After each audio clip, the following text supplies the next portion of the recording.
Hey everyone, welcome to Take Two Channel's first video ever. Today we'll be doing a figure review for YY Toys Exorcist Master 12-inch figure. This is a bit of a throwback given that this figure has been on the market for about 4 years now and was first released together with the Qing Dynasty vampire figure that is so iconic from the immensely popular Hong Kong vampire movies of the 1980s.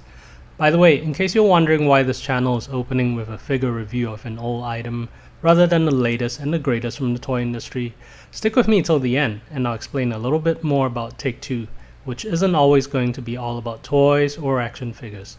For now, I'll dive into review first for the benefit of those who click to know more about this figure. So, if you didn't already know, this Exorcist Master figure sculpt and likeness is based on the late Hong Kong film actor Lam Ching Ying, or Lam Ching Ying if we're going with the Mandarin pronunciation, although I'm not sure if proper licensing rights were secured with his family. You can check out Wikipedia for more information on Lam's life if you're keen to know more, which is where I've looked up some quick research, but in a nutshell, Lam started out as a humble opera performer before serving as a stuntman in Bruce Lee's movies, such as The Big Boss and Enter the Dragon. After Bruce Lee passed on, Lam took on more prominent acting and action director roles, and then became famous for this Taoist exorcist role in a string of Hong Kong's vampire horror comedies such as Mr. Vampire and Vampire vs. Vampire, before he eventually succumbed to liver cancer at the age of 44.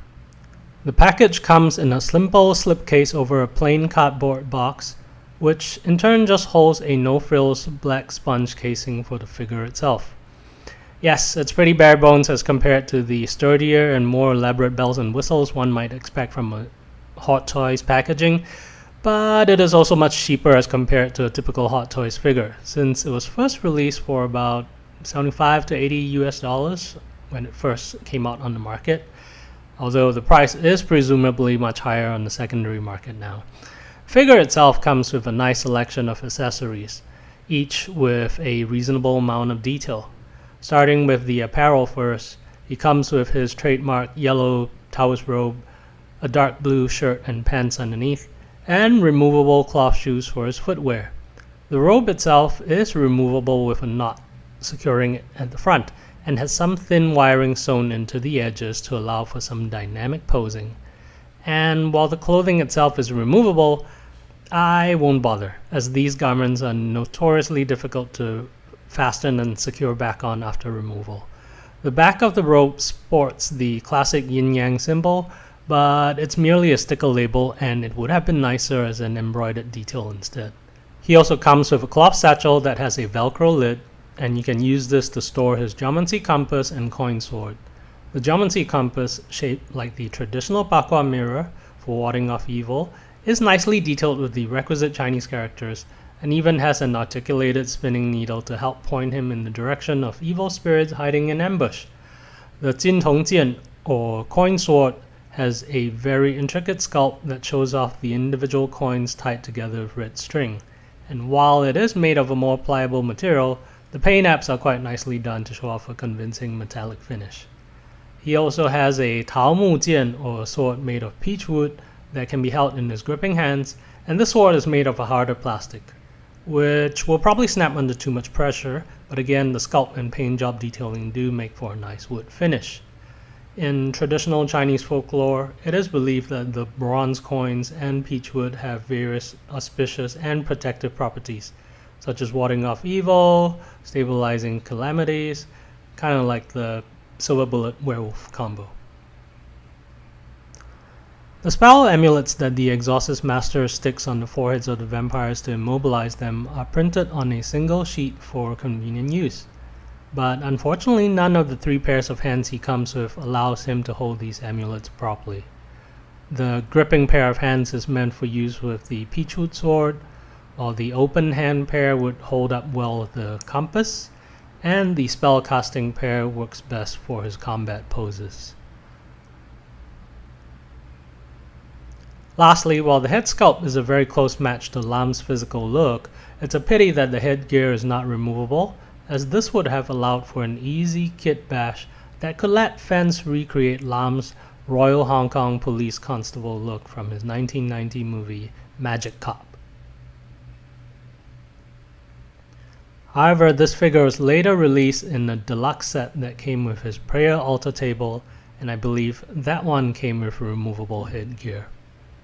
As a side note, this particular facial expression also reminds me of his likeness that was used for the end credits in another favorite piece of nostalgia, the NES classic Phantom Fighter as it was known in the US, and this was also based on the Mr. Vampire movie. As for articulation, it's a pretty standard 12-inch mil buck similar to many of the figures used in other Chinese factory brands like Inflames Toys or Ace Toys, so the head and neck are one solid piece, but it can rotate at the clavicle joint. The figure moves at the shoulders, the elbows, the chest, the waist, the hips, the knees, and ankles. The elbows and knees are single jointed, and while there are no swivels at the calves, the swivel ball joints at the shoulders, biceps, and ankles allow for most of the standard poses to be achieved quite comfortably. The joints are pretty tight overall, except for the rather loose neck/clavicle joint, which seems to be a common issue among this figure type.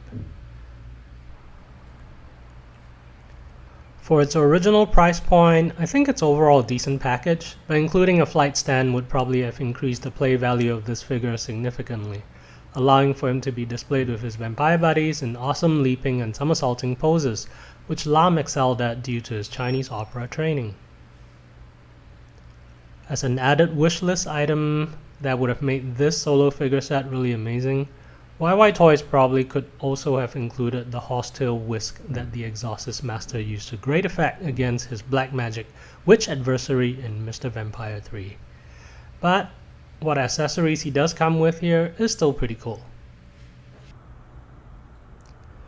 So if you're still here with me at this point, I wanted to explain why I went with this figure review for Take-Two's first video ever.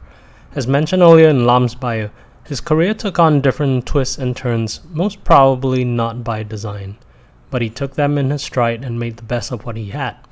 Going forward, this channel will take a look at items and aspects of everyday culture that celebrate a second, a third, or even just multiple shots at embracing or repurposing what life has to offer. It's a strange time for everyone in the age of the pandemic, but I wanted to start this channel to remind myself and others that trying out something new to help yourself grow will never be a wasted effort, and that it's never too late to start putting effort into something you believe in.